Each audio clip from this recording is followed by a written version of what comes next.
Hello everyone, it's Xander here, and today we're going to be going over my experience watching Attack on Titan Season 2. So yeah, with that, hit that shit.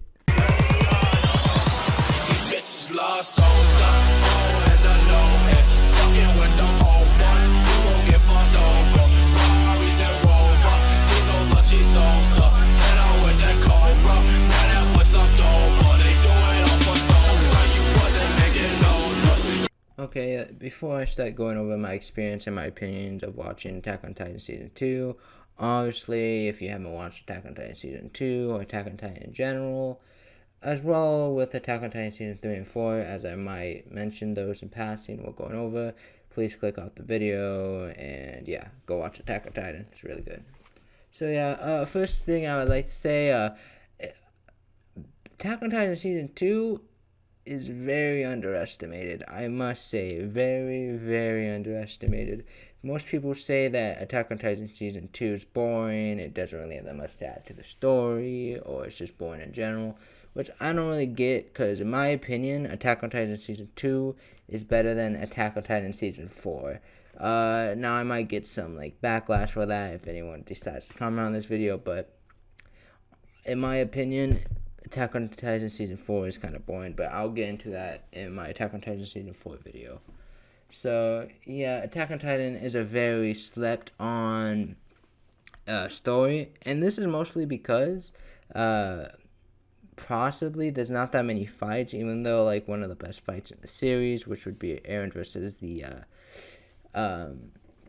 a Titan, honestly one of the best fights in the series, and this is because it really plays on past events, what happened, and honestly it's a very emotional fight, because Eren is not only just trying to fight for his life at this point, because he doesn't know what's going to happen to him if he loses and they capture him, but he's also fighting with the emotions that he feels betrayed, and also that these two Titans, he's just referring to them as Titans, he's so mad, not even humans, that these two Titans killed his mom, they're the reason that his mom's not there, and that so many people died inside his wall, and all that, he's realizing, no, you guys are betrayers, you guys don't deserve to live, he's planning on killing them both, right there, right now, which honestly just adds to the fight a lot with how much emotion. And also it's nice how we get some flashbacks on, and then Eren kind of uses those flashbacks to absolutely destroying the Armored Titan just by using Annie's fighting style, the one that's supposed to be used against strong opponents, so it's kind of more on the defensive and grappling side, to take down the Armored Titan or Reiner and just begin to break his armor. And then with that, Mikasa just slices him up, and then Eren gets captured. But before that, also another thing is, well, it brings up kind of a question and an answer on when Ymir transforms into a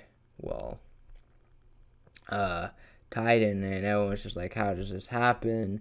And then it's kind of not even really explained with the flashback, but it kind of also is, it gives you room to speculate, okay, and that's a good thing. I think it's always a good thing when series give you room to speculate, as long as they answer the question later, which they did in a different season, but also we'll not begin into that since it's we're talking about season 2 here.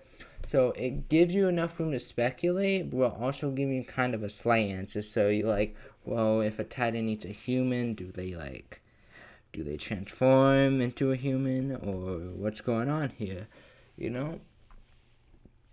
So we don't really get an answer to that, well, yet anyways, until season 3, but so we kind of left with that empty spot, and then it's well, because we get put into perspective that Reiner and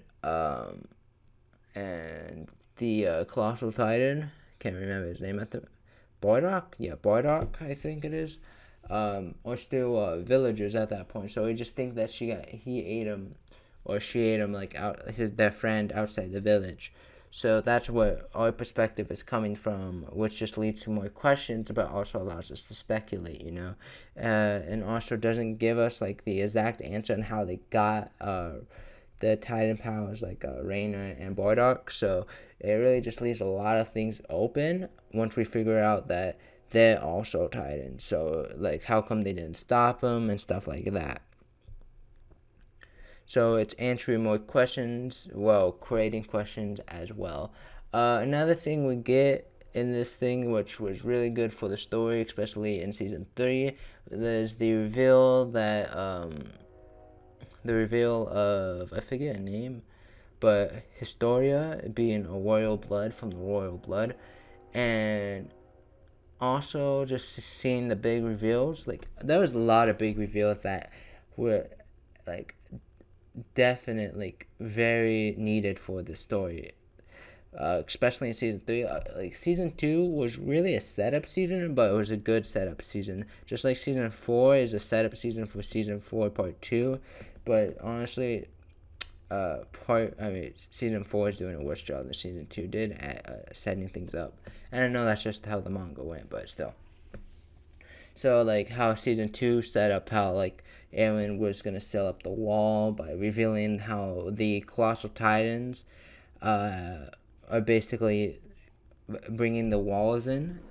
Like, they are the walls with the hardened Titan skin.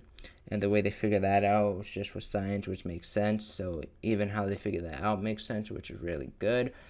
So really, it's just saying plot points for later in the story. And also, it's giving past events that happened in season 1. I believe in season 1, right? Yeah, season 1. Like, how why the female Titan / Annie didn't kill Reina. It's because like he was writing down coordinates or whatever on or information on Annie's palm at the time. So Annie didn't kill Reina, and Reina made it seem like he was able to free out of Annie's or the female Titan's hand just to trick him.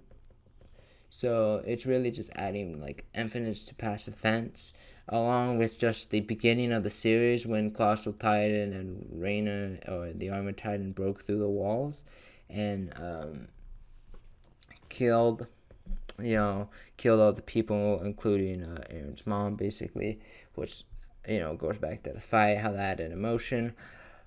And then the final bit that I really want to go with is how they're showing Eren's new power to control Titans as a fluke, which kind of seems like a plot hole for a bit until it gets explained later in the story.